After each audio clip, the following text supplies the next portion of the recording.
add WeVideo's music, that is under the audio tab. So this would not be for your narrations, this would be for WeVideo's music. And WeVideo has lots of different music to choose from, and you can click on these to preview them.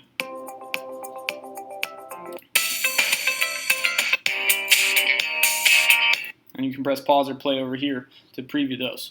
So they have free, all of this music is provided with your subscription, so you can go down and under free music, those are just some general musics. Then you have sound effects. There's lots of different sound effects you can use, like church bells, different animals, things like that you can add into your video.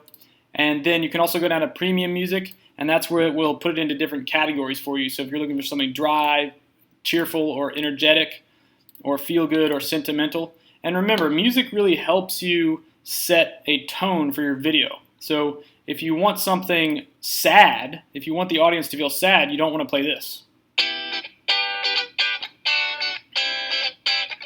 And on the other hand, if you want something happy and cheerful, you probably don't want to play this.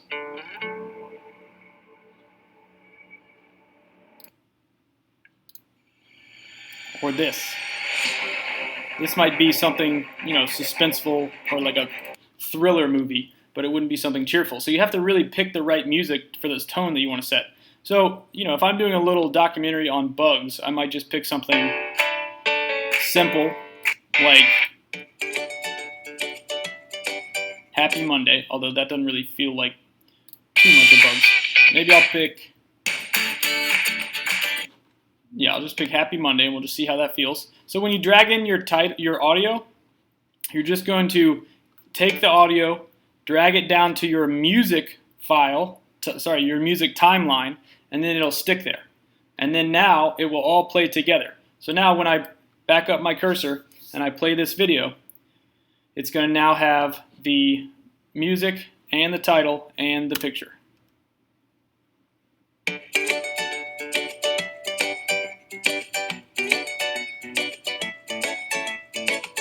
And you see how that sets a certain tone. That sets a very different tone than if I were to put some sad music or some rock music or something like that. So you have to pick the music that goes with your tone. All right, so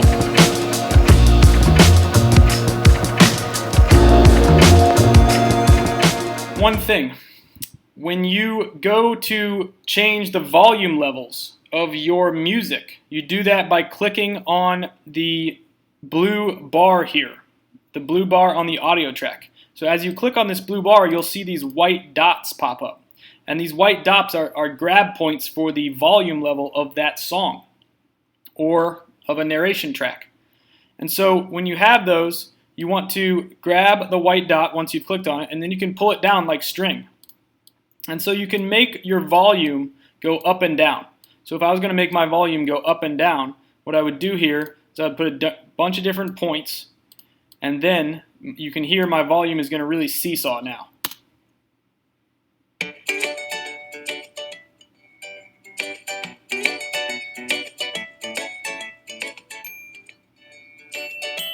See, I made my volume go up and down, up and down. All right, and obviously you would not do it like that, but you would probably do, and to get rid of the white dots, you double click on the button. So just double click and it'll get rid of them. And you probably won't do your volume levels that exaggerated where it goes up and down, but what you will do is you'll start the volume, and then you'll probably have a piece where you have some narration. And where you have narration, you have to lower the volume down to maybe about 10 or 20%, in between 10 or 20%. And so what you'll do is you'll create hills and valleys with your volume. When you create hills and valleys, it allows for the music to be up when you're not talking and down when you are talking, although you don't want the music to go completely away when you're talking. You want it to still be in the background. So now with these hills and valleys, the music can play, and then during this section where the music goes down in volume, that's where you would enter a narration, and you might narrate your documentary or have some other narration. The other thing too is, just as a little tip, is you can fade your music in. That's something I like to do and a lot of filmmakers like to do. So if you fade your music in, what you're going to do is actually move your music track to forward to a little bit before the video, like that. So the music really kind of starts a little bit before, and then take your front dot and move it all the way down so that the music kind of goes up this ramp here, and it doesn't just start at full volume, it gradually goes to full volume and creates a little bit of a fade-in effect. So that would sound like this. And of course, if you wanted to make it even more pronounced, you would just drag that out and make the ramp even bigger.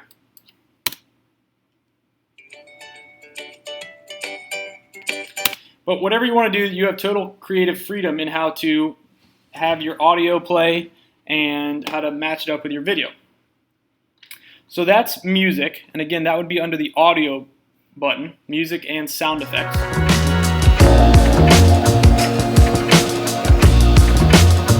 Okay. So now what we'll do is we'll go to transitions. Transitions are a way to go from one picture or video to another as you're editing and as the video is playing. So transitions aren't required. A lot of filmmakers don't use transitions, and that's fine. And when you do transitions, what you're going to see is it's not going to cut directly to the next piece. So when there's no transitions, it just cuts directly to the next piece. So for example, this ant video going to the next video is just a direct cut. See that? There's no transition.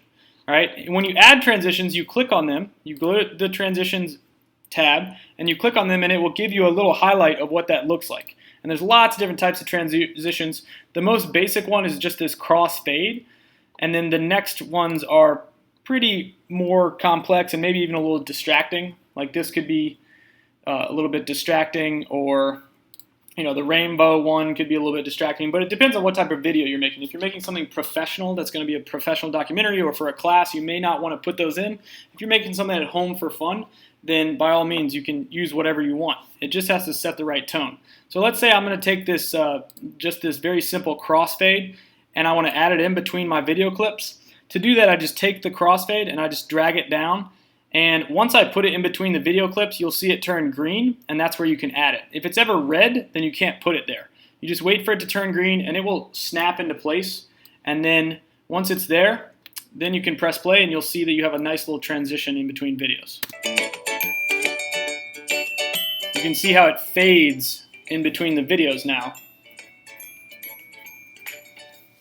and it's not just a direct cut. But again, it's up to the filmmaker's preference about what transitions they want to use and if they even want to use transitions.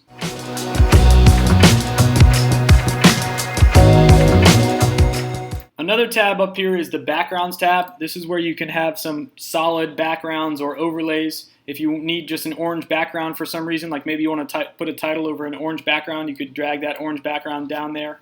And if you want to have a frame, you could do that. So if I want this this spider here to be behind a heart, right, I could do that. I would just put it over that video. And there's lots of different things to sort of play with and mess around. There's some overlays here, like if you want to have a bang, or if you want a countdown to begin your video, you could do that. Or if you want a screen shutdown to end the video. So for example, that might look like this. I could actually take this, put the bang in here. Let's have this happen, just to show you. So now we've got this spider here. There's going to be a bang, and then at the end, it's going to look like a TV turning off. All right, so there's lots of different things you can add there with those backgrounds.